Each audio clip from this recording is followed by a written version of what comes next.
Dios me dio una revelación sobre esto hace casi 50 años y se ha vuelto la verdad fundamental. Todo lo que Dios me ha mostrado en la palabra de Dios está basado en esta verdad acerca de que cuando naces de nuevo, es tu espíritu quien es salvo. Y es totalmente salvo. Está sellado por el Espíritu Santo. No hay pecado ni impureza que penetre el sello alrededor de tu espíritu nacido de nuevo. Y ya que Dios es espíritu, Juan 4:24, y que debemos adorarlo en espíritu y en verdad, eso significa que como cristiano, una vez que naces de nuevo, Dios está tratando contigo con base en quién eres en el espíritu, en Cristo, no con base en tus acciones. Ahora, no estoy diciendo que Dios ignore tus acciones. No estoy diciendo que a Dios no le importen tus acciones, porque tus acciones determinan si es Dios o Satanás quien tiene dominio en tu vida. Romanos 6:16 dice: ¿No sabéis que si os sometéis a alguien como esclavos para obedecerle, sois esclavos de aquel a quien obedecéis, sea del pecado para muerte o sea de la obediencia para justicia? Así que si sales y vives en pecado, le estás dando libertad a Satanás para que te dañe. Simplemente le estás dando la bienvenida a tu vida. Y la Escritura dice en Juan 10:10 que el ladrón, hablando del diablo, viene solo para robar, matar y destruir. Él se va a comer tu almuerzo y no va a dejar ni las migajas. Así que si estás viviendo en pecado, le estás dando entrada a Satanás en tu vida, así que deja de hacerlo. Si eres cristiano, no vivas en pecado. Vive con tanta santidad como te sea posible. Busca a Dios.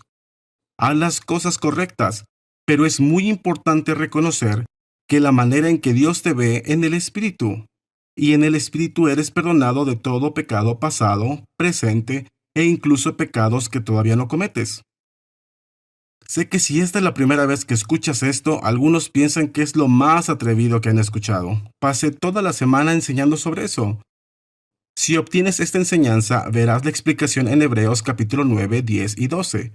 Y es lo que dice la Escritura: tú has sido santificado y perfeccionado para siempre. Hebreos capítulo 10, versículo 10 y 14. Y luego Hebreos capítulo 12, versículo 23 dice que es el espíritu de hombres justos que fueron hechos perfectos. Has sido hecho perfecto en tu espíritu para siempre, no solo hasta la próxima vez que peques. Y esta semana lo que he estado compartiendo es que en el espíritu, la parte de ti que nació de nuevo y que cambió en la salvación, se te dio la fe de Jesús.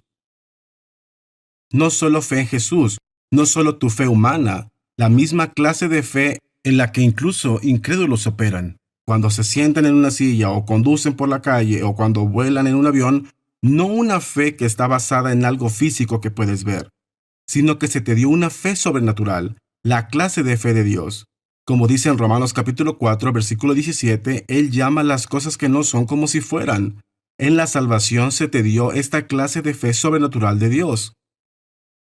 Y en Romanos 12:3, la última frase en ese versículo dice que Dios le ha repartido a cada hombre, a cada persona que ha nacido de nuevo, la medida de fe.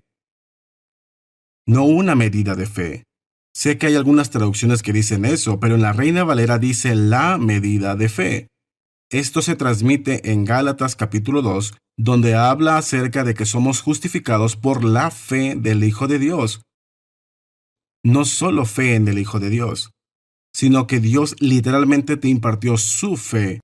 Y ya que solo hay una medida de fe, y Pablo dijo en Gálatas 2:20 que estaba viviendo por la fe del Hijo de Dios, la medida que él tenía era la fe del Hijo de Dios. Y Pedro dijo en 2 de Pedro capítulo 2 que él estaba escribiendo a aquellos que ya habían alcanzado por la justicia de nuestro Dios y Salvador Jesucristo una fe igualmente preciosa que la nuestra. Él dijo que tenemos su fe, así que tenemos la misma fe que Pedro tuvo, la misma fe que Pablo tenía, la misma fe que Jesús tuvo. Tú no tienes un problema de fe. Tú tienes un problema de conocimiento. No sabemos lo que tenemos y la fe está basada en el conocimiento. Esa es una gran declaración. La fe está basada en el conocimiento y lo que no sabes te está matando. Déjame compartirte ese pasaje en Mateo capítulo 17. Los primeros versículos de Mateo 17, Jesús subió al monte, a lo que se le llama el monte de la transfiguración, y él estuvo orando. Y literalmente comenzó a irradiar luz, y una nube vino sobre ellos. Ahí estaban Jesús, Pedro y Juan estaban con él, y una nube vino sobre ellos, y comenzó a irradiar luz, y una voz audible vino desde la nube diciendo: Este es mi Hijo amado, en quien tengo complacencia, a él oíd. Y los discípulos estaban conmocionados por esto, pero vieron la gloria audible. Escucharon la voz audible y vieron la gloria visible de Dios, y querían construir 3 tabernáculos, y el Señor dijo: No. Y en fin, cuando descendieron del monte, los otros 9 discípulos estaban ahí abajo, y había una multitud a su alrededor, y vinieron corriendo hacia Jesús. Y Jesús les preguntó qué querían, y un hombre que tenía un hijo, que la versión Reina Valera llama lunático. Esto no significa que estaba loco, hablando de su salud mental y cosas como esas actualmente, sino que tenía convulsiones. Es la manera en que lo diríamos hoy en día. Él tenía un poder demoníaco en él que le provocaba convulsiones. Y su padre, esto mismo está registrado en Marcos capítulo 9, y el padre del muchacho dijo que a veces este demonio lo echaba en el fuego y en el agua, así que tenía convulsiones y cosas así. Así que cuando Jesús descendió, el padre de este muchacho vino y dijo: Traje a mi hijo con tus discípulos, pero no pudieron echar fuera a este demonio. Y Jesús dijo: Tráiganlo conmigo. Así que se lo trajeron, y Jesús echó fuera a este demonio del cuerpo de este niño y fue sanado. Y cuando esto terminó, déjenme leer esto en Mateo capítulo 17, versículo 18. Y reprendió Jesús al demonio, el cual salió del muchacho, y éste quedó sano desde aquella hora. Viniendo entonces los discípulos a Jesús aparte, dijeron: ¿Por qué nosotros no pudimos echarlo fuera? Hombre, hay mucho que decir de estos versículos. De hecho, he enseñado de ellos por muchas horas. Una vez, 2 o 3 horas, porque hay muchísimas cosas importantes aquí. Pero quiero enfocarme en que estos discípulos tenían fe. Tenían fe para poder echar fuera demonios, o no hubieran hecho esta pregunta. Por ejemplo, hay muchas personas hoy en día que si trajeran a alguien con un pastor promedio y si dijeran: ¿Echarías fuera este espíritu de mi hijo porque le está causando convulsiones? El pastor promedio actualmente ni siquiera le atribuiría esto a alguna actividad demoníaca. Lo verían como algo que es completamente natural o físico.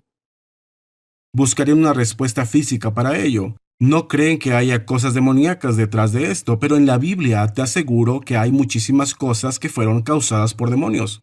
Ceguera, sordera, convulsiones, cosas de ese tipo. La columna encorvada era un espíritu de enfermedad y Jesús lo echó fuera de una mujer y ella fue sanada.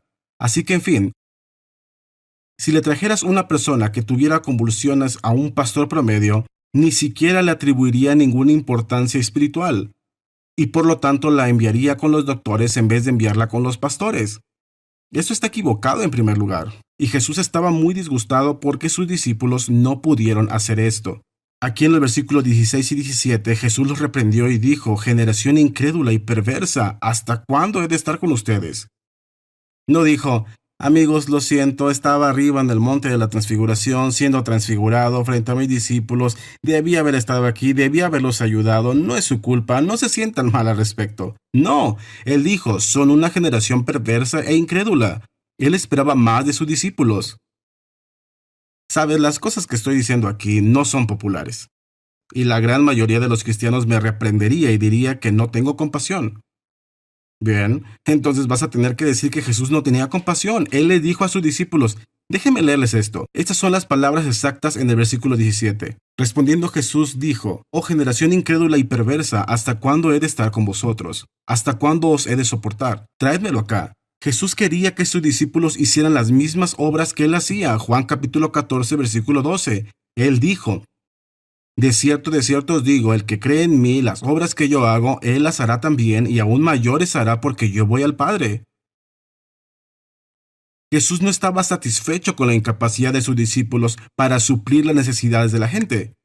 Y te digo que Jesús no está satisfecho hoy en día con la incapacidad de su cuerpo para suplir las necesidades físicas, económicas y emocionales de la gente.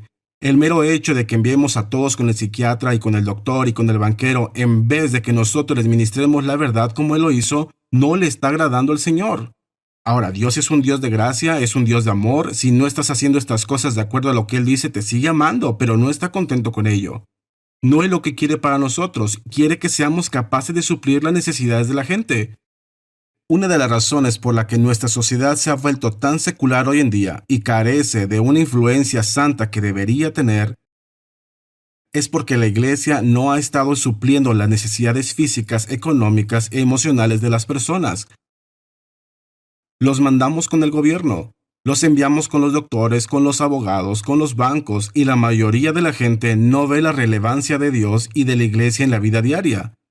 Piensan que solo tiene relevancia al morir o cuando vayamos al cielo o al infierno. Así que justo antes de morir van a intentar tomar en cuenta la importancia de Dios. Pero en esta vida no ven la relevancia de Dios. No saben que Dios puede sanar, que Dios puede liberar y hacer libres a las personas, y la Iglesia no lo ha representado y Dios no está contento con eso. Pero cuando estos discípulos dijeron, ¿por qué no pudimos hacerlo nosotros? El mismo hecho de que hayan hecho esta pregunta muestra que ya lo habían hecho antes. No voy a tomar el tiempo para verlo, pero en el capítulo 10 del libro de Mateo, Jesús llamó a todos los discípulos, exactamente a estos discípulos los juntó y les dio autoridad y potestad sobre toda enfermedad. Toda enfermedad. No solo uñas enterradas o resfriados, les dio autoridad sobre toda enfermedad, toda dolencia, y sobre todo demonio para expulsarlo. Y salieron y comenzaron a hacerlo, y cuando regresaron se regocijaron, diciendo, Señor, aún los demonios se nos sujetan en tu nombre. Así que ellos, estos mismos discípulos, ya habían expulsado demonios antes, y el mismo hecho de que están diciendo, ¿por qué no pudimos hacerlo esta vez?, muestra que ellos creían que podían hacerlo. Repito, aquellas personas que no creen que hay cosas demoníacas que afectan a la gente físicamente hoy en día, la gente que no cree que hay necesidades actualmente, no hacen ese tipo de preguntas. De alguna manera, los cristianos que no creen en que pueden suceder cosas milagrosas en esta vida, no tienen las mismas preguntas que las personas que sí creen que los milagros son para nosotros hoy en día. Porque los que no creen que puede suceder, cuando nada sucede, cuando la gente muere, cuando tienes problemas económicos, cuando se encuentran con todos los problemas de esta vida, no creían en nada, así que no sienten ninguna decepción, tienen exactamente lo que estaban esperando. Pero las personas que tienen fe por algo más, quienes creen que Dios quiere librarnos del presente siglo malo, Gálatas capítulo 1 versículo 4, Jesús murió para librarnos del presente siglo malo, no solo del siglo por venir. La gente que cree eso, te puedo asegurar que si comienzas a creer, a declarar la palabra y a esperar resultados milagrosos, va a haber ocasiones en las que no veas los resultados deseados. No porque Dios no los dé, sino porque no entendemos y no estamos experimentando la plenitud, porque no entendemos totalmente la manera cómo usar el poder de Dios. Así que las personas que están creyendo por estos resultados milagrosos van a tener que lidiar con estas preguntas. ¿Por qué no funcionó? ¿Por qué sucedió esto? Si la sanidad es la voluntad de Dios, ¿cómo es que esta persona no fue sanada? Así que las personas que hacen preguntas como esas son personas que creen que puede suceder. Así que estos discípulos no eran como la mayoría de los cristianos de hoy en día, que simplemente no creen por nada, que tiran patadas al aire. No, estos discípulos habían visto demonios expulsados y esta vez hablaron, hicieron lo que les había funcionado antes y no funcionó esta vez. Así que estaban perplejos y le preguntaban a Jesús, dijeron, ¿por qué no pudimos echarlo fuera? Y mira la respuesta de Jesús en el versículo 20, en la versión Reina Valera antigua, por vuestra incredulidad. Es importante remarcar que no dijo, pues amigos, es porque su fe es demasiado pequeña. Su fe tiene que ser más grande, necesitan más fe. Si hubiera dicho que se debía a su fe pequeña, déjenme mencionar esto. Sé que algunos probablemente están viendo esto en su Biblia, no estoy en contra de ninguna traducción, pero creo que hay algunas traducciones que son más precisas que otras. Y la Nueva Versión Internacional, no estoy en contra de ella, uso citas de ella, a veces la leo. La uso para que me ayude a ampliar mi comprensión, pero creo que no es tan precisa como la versión Reina Valera antigua. Podría pasar 2 o 3 programas mostrándote cuál de las versiones es más precisa. Admito que en la versión Reina Valera hay palabras como os, vosotros, podéis y palabras así. Y hay personas a quienes no les gusta eso, y puedo entenderlo, y no me importa si uso una traducción más moderna, pero te aseguro que algunas de las traducciones no son tan precisas. Por ejemplo, la Nueva Versión Internacional dice que fue debido a su fe pequeña. Eso es contrario a lo que Jesús está diciendo, porque mira el resto del versículo, continúa diciendo que si tuvieres fe como un grano de mostaza, diréis a este monte, pásate de aquí a allá y se pasará, y nada os será imposible. Así que Jesús continúa diciendo que si tu fe es como un granito de mostaza, puedes decirle a la montaña que se quite y por lo tanto se moverá. Así que el resto del versículo está diciendo, mira, no necesitas una fe grande. Si tu fe es así de pequeña, es suficiente para mover la montaña. Entonces, si pensaras que Jesús dijo que fue debido a su fe pequeña, entonces el resto del versículo muestra que esa fe pequeña es más que suficiente. No, eso no es lo que está diciendo. Él no dijo que fue debido a su fe pequeña. Él dijo, es su incredulidad. Tú ya tienes la fe del Hijo de Dios y no tienes una fe pequeña. Podría ser que estás usando un poquito de fe. Puedo entender eso. Jesús dijo en Mateo capítulo 8, cuando estaba hablando acerca del centurión que dijo que no necesitaba que fuera a su casa, solo di la palabra y mi siervo será sanado. Y Jesús dijo, nunca he visto una fe tan grande en todo Israel. Entre todos los judíos no había una sola persona que tuviera una fe tan grande como la del centurión. Entonces creo que puedes manifestar una gran fe. Puedes usar una gran fe, una fe grande.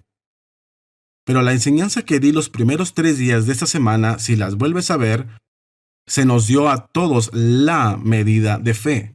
Tenemos la misma preciosa fe que Pedro tuvo, segunda de Pedro capítulo 1, versículo 1. Tenemos la misma fe que Pablo tuvo, lo cual dice en Gálatas 2:20, que estaba viviendo por la fe del Hijo de Dios, no por la fe en el Hijo de Dios, sino por la fe del Hijo de Dios. Así que ya tienes fe. No es un problema de fe, es un problema de incredulidad. Y si seguimos viendo esto, el versículo 21, donde continúa diciendo, pero este género no sale sino con oración y ayuno.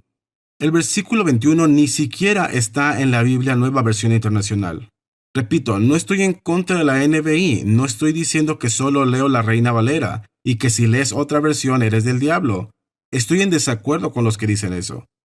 Pero sí creo que hay versiones más precisas y que la NBI ni siquiera ponga el versículo 21, eso está mal. Y puedo mostrarte una cantidad de otros ejemplos en la Biblia NBI donde incluso quitan otros versículos. Simplemente quitaron porciones de la escritura porque no reflejaba su inclinación cuando la tradujeron. Sé que para algunos estoy sacudiendo todo su mundo. Pero simplemente estoy diciendo que debes leer una Biblia verdadera. Repito, no estoy en contra de ella. Yo tengo una NBI que uso para comparar algunas cosas, pero hay versiones más fidedignas. Y la Reina Valera antigua en este versículo dijeron, ¿por qué nosotros no la pudimos echar fuera? Y Jesús les dijo, por vuestra incredulidad. No dijo que se debía a que no tenían suficiente fe. No dijo que se debía a su fe pequeña. Fue debido a su incredulidad. Sabes, he usado este ejemplo muchas veces, pero si tuviera un peso de unos 500 kilogramos enfrente de mí, ¿podrías engancharlo a algo que ejerza una fuerza, un caballo, un motor, un carro o algo parecido? Podrías engancharlo a algo que tuviera suficiente fuerza para mover ese peso. Y si no hubiera ningún contrapeso del otro lado, se movería el peso. Pero si le enganchas la misma fuerza jalando en la dirección opuesta y ambas fuerzas jalaran al mismo tiempo, el efecto neto sería cero. No se movería aunque se estuviera ejerciendo fuerza tremenda que fuera porque habría contrapeso. Se anula la fuerza, se contrarrestan. Y esto es lo que el Señor está diciendo acerca de la incredulidad. Tú tienes fe. Si fuiste salvo, debiste tener la fe del Hijo de Dios para nacer de nuevo. Tienes fe. Pero el problema es que tenemos incredulidad que anula, que contrarresta nuestra fe. Si naciste de nuevo, de acuerdo a los versículos que leí en nuestro programa de ayer, Efesios capítulo 1, versículo 19, tienes la supereminente grandeza de su poder. El mismo poder que levantó a Jesús de entre los muertos. Tienes este poder en tu interior, pero de acuerdo a Filemón capítulo 1, versículo 6, El poder no empieza a actuar sino hasta que lo reconoces. Si no crees que tienes fe, si crees que solo tienes una pizca pequeña de fe, y es una cantidad insuficiente de fe, y que no está al nivel del problema que enfrentas, y si eso es lo que crees, entonces no reconociste las cosas buenas que estaban en tu interior. La participación de tu fe no será eficaz. No verá los resultados deseados, y ese es el problema. La mayoría de la gente, la mayoría de los cristianos, para la mayoría de ustedes que ven este programa hoy, les dio algo en qué pensar. Nunca habías pensado que tenías la misma calidad y cantidad de fe que Jesús tenía. Probablemente no dudas que la fe funciona, simplemente dudas que tengas la fe suficiente y que tu fe sea de buena calidad. La verdad es que cuando naciste de nuevo, Gálatas 5:22 dice, el fruto del Espíritu es amor, gozo, paz, paciencia, benignidad, bondad, fe, mansedumbre, templanza. Tú tienes fe. No tienes un problema de fe, tienes un problema de conocimiento. No sabes lo que tienes. No has reconocido las cosas buenas que están en ti. ¿Y por qué es eso? Porque estás mirando en el exterior, estás pensando si yo tuviera esta fe, la podría sentir. Tendría escalofríos.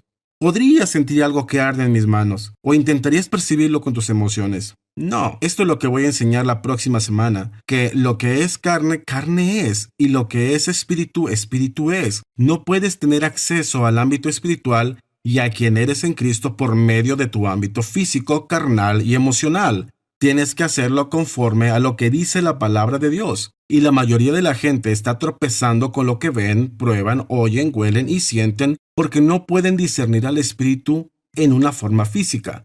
Tú crees que no lo tienes, pero tú tienes la fe del Hijo de Dios.